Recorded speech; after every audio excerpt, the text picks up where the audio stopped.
Okay, I'm going to film this kind of in the dark, but what are the cults that arrived on the scene after World War II? Now, you can study various things on World War II. Thank God there's information about it because there was some horrible things that went on. Um, yeah, even towards people that had nothing to do with the Bible and they don't believe the Bible, and you can very well tell. Um, okay, there's these are like I would consider them. Some people don't consider them cults; they consider them they're born that way or something else. But they're actually cults in the long term effect. Okay, um, one of them is ding ding ding the colorful flag world. Okay, the world of the colorful flag people. Okay, it's a cult. They do not use the Bible for their guide. All right. The Jewish people of World War II used the Bible. They used the Moses account. When you notice the thing, when you hear about the parashah readings, um, they're talking about the Moses account. They use that as a guidance. The colorful flag world is on its own terms. There are Jewish people in synagogues that use colorful flag world terminology, um, but they're using it for their own political services, and they're using it as a means to support. They're trying to be merciful to all the colors of the world, the colors of the ideas of man. Okay, but no, it's a separate topic. It does not apply to the Moses account. It is definitely separate. Um, there's many historical documentations and things that prove that the Moses account events actually happened. Israel was actually in Egypt. You can look at language trails in various nations and tribes and tongues from that region and around the globe. Think you have to think God's way. He designed the earth. He designed the land formations and where people moved. Things are get really messy in the history records, but overall, in the Moses account, it clearly describes what happened in Sodom and Gomorrah. Lot came out of Sodom and Gomorrah and was able to conceive with his daughters. So there was no gender rewiring. Okay. It's a cult. It's a cult in its own self, on its own, without even acknowledging what Jesus says about Sodom and Gomorrah. Jesus himself later on says what he thinks about Sodom and Gomorrah and themes of that sort. So, the Nazis of Nazi Germany mistreated the colorful flag people. They did. It's in the Holocaust Memorial Museum. But the focus in World War II was not on harassment and persecution of colorful flag conditions. It wasn't. It was the focus was removal of Jewish people. Parashah readings, Moses account, Hebrew language. That's the focal point of evil. Okay. So the cult in the colorful flag whirlwinds, whatever it is, including marriage beliefs, the Bible clearly tells us what's the definition of leave, right in the book of Genesis, Bereshit, quote unquote, in the Hebrew language. What's the definition of leave? Okay, I'm sure all of you could define that. If you can't define leave, then you have no reason to redefine the word cleave, right in the book of Genesis. One Adam, one Eve, cleave. One Bible verse. That's all you really truly need. But they got to mess it all up, you know. And there is later on one man, one woman relationships that are not so great, like the book of Hosea, Ahab and Jezebel, you know, and Nehemiah. You know, the Bible goes through different timelines and stories. There's Ezra and Nehemiah, and they were marrying, there were wives that these men shouldn't have married or something like that, and they were marrying the wrong spouses. Okay, that's a lot of different things. Okay, but anyway, I'm talking about the cults that arise after World War II. Colorful Flag World is one of them. Okay, what's another one? Um, all right.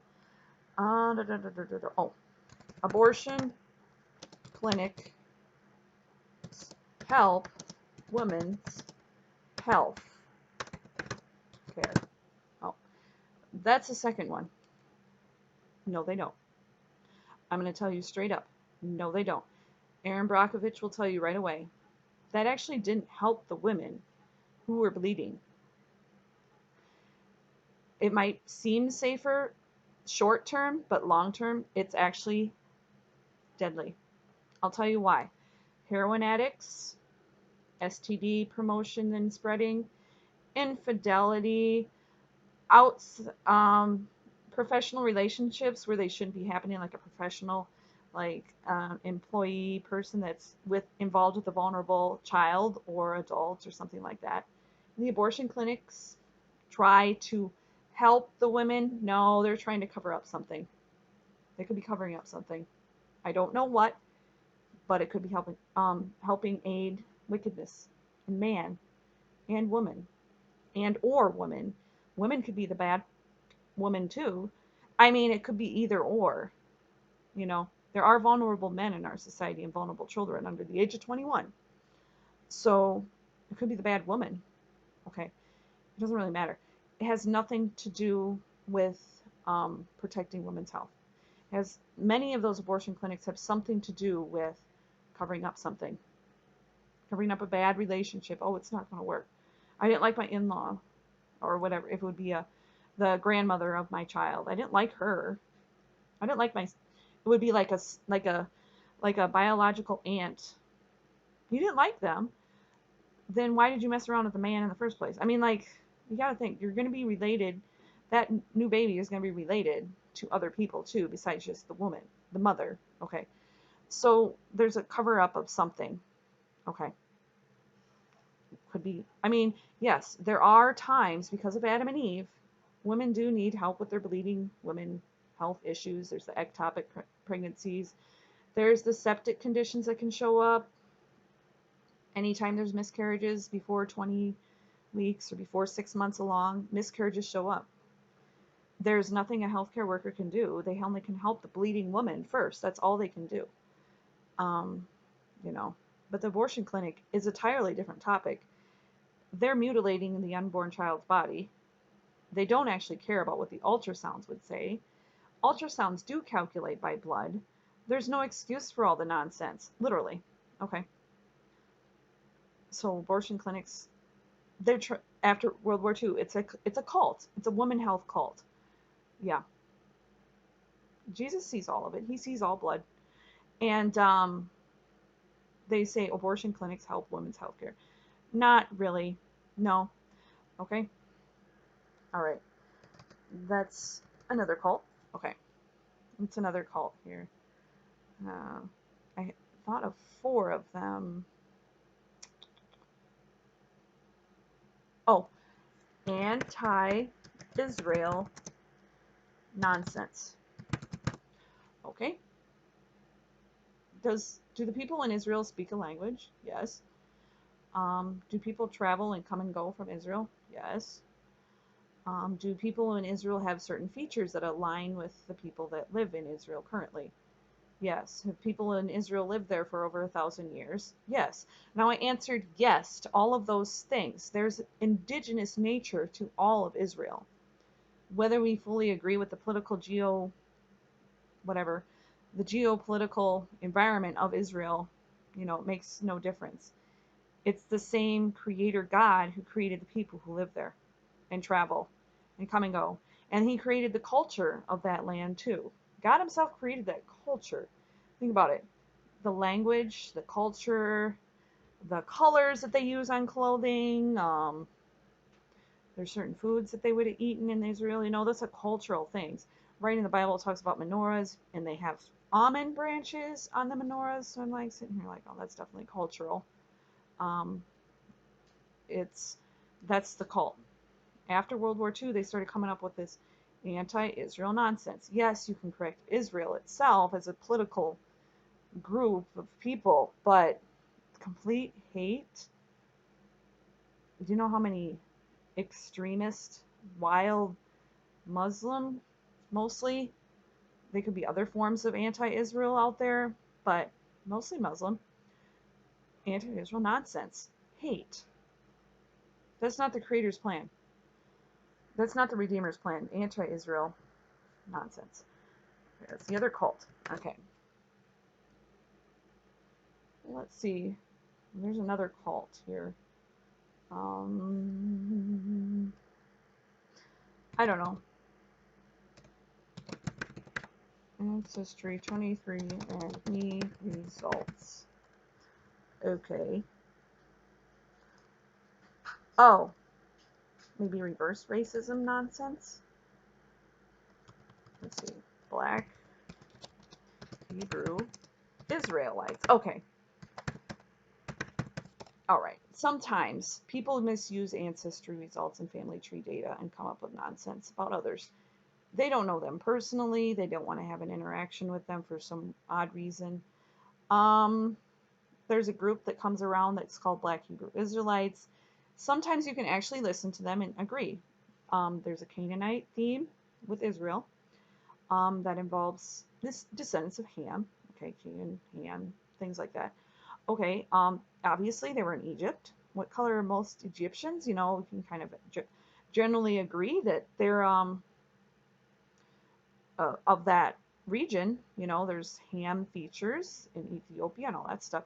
The term like Ethiopia came before the term Africa. I mean, like people do generate some general ideas that work. Another one is that Moses' skin turned leprous. Now, usually when a leprous skin exists, it has the white tone like I have right now. But, you know, your Ancestry 23andMe results, our human DNA does some different things when we have mixed ancestry backgrounds. There's the white pass type condition and whatnot. So it kind of goes, you know, if the switch turns on or off, it depends. Even if you have a darker skin tone ancestor, it's an on-off switch, and tones can vary too. It all depends on what goes through when you're in your mother's womb. So Moses clearly would have had a skin tone, and he was leading the Israelites. Okay. Anyway, people have distorted ideas about ancestry results, and they say, oh, if you have less than, let's just say less than 1%, can you really truly be considered a person of a minority Ancestry 23 result that actually suffers currently? I mean, it's whatever minority condition it is. I don't know everybody's full story. We're hitting the year 2023, okay? Oh, you were second cousins with Anne Frank or something. I don't know. Or you are 10th cousins to someone who's a descendant of Pocahontas. I mean, like, some of that stuff gets way out of order. It doesn't turn the other cheek. It creates a message that everyone needs to throw rocks back whenever they're misinformed or misled about something regarding ancestry results. Okay? Okay. What's another thing? I would say another cult behavior that came out of World War II. Oh, let's see. Environmentalism-ish. And then another one, Big Brother computer system. Social media.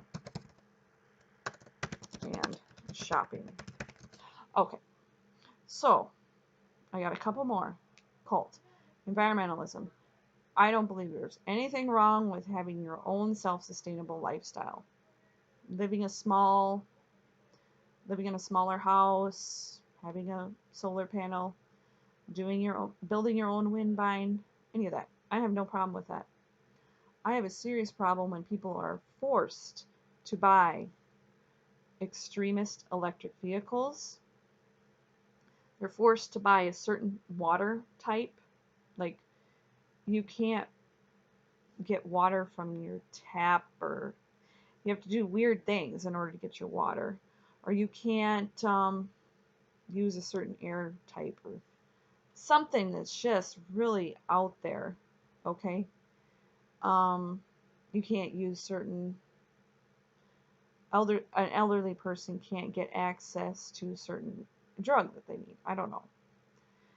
Or they can't use oxygen machines because they come up with something silly. I'm like, that's become a cult when you're forced to buy electric vehicles. It's a cult. Literally. You look at where all the parts and pieces came from.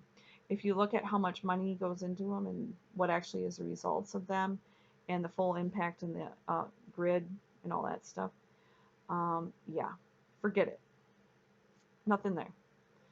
It becomes meaningless. I don't think there's anything wrong with wind vines, but if a private citizen can't afford a wind vine, then they can't afford it. Yeah, if they can't afford that change, they can't afford it, so it's worthless. It's a cult. Okay. Next thing I had is Big Brother, computer systems, social media, and shopping, and spy games with computers, checking your own personal datas and other things. There's plenty of information about problems with communist countries like China or North Korea or other places where they excessively use their camera and technology resources to spy down people. People have individual and unique features. Some people have severely obvious features due to scarring in their face, or their arm is cut off, or something or really, really red hair, or something that stands out from the rest of the people. In general, people look different from one another. You multiply values across, like probabilities across, the people look different. There's different heights and weights and all that stuff. People do change in weight, but there's a general rule but human nature is given. Big Brother computer systems. They control your life. Oh, it's awful. Humans are not meant to be computers. You don't choose the day you were born. So what in the world are they coming up with all this stuff for? Okay. Okay. I think I had one more thing. Okay, so let's review. I had the colorful flag world. Okay. Abortion clinics help women's health care. Anti-Israel nonsense. Ancestry 23andMe results, Black Hebrews and Israelites. Okay. Environmentalism, Big Brother, computer systems, social media, and shopping. There's another cult out there. Well, the Good Samaritan story.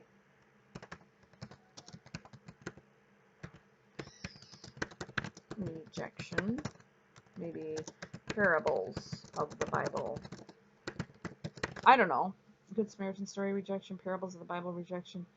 Now, knowing those stories do not cause you to be a part of a cult. There's cult people that have used those stories in the wrong way, but knowing those stories do not cause you to be a part of a cult.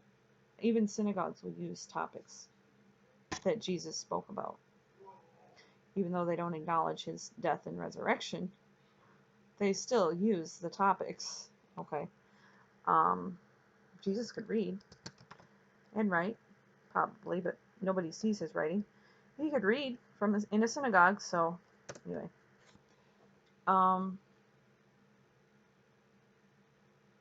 Yeah, things turn into a cult when people believe that they're entitled. Yeah, just entitled. Sociopathic, psychopathic behavior in people. You have to help the little guy. You must do something.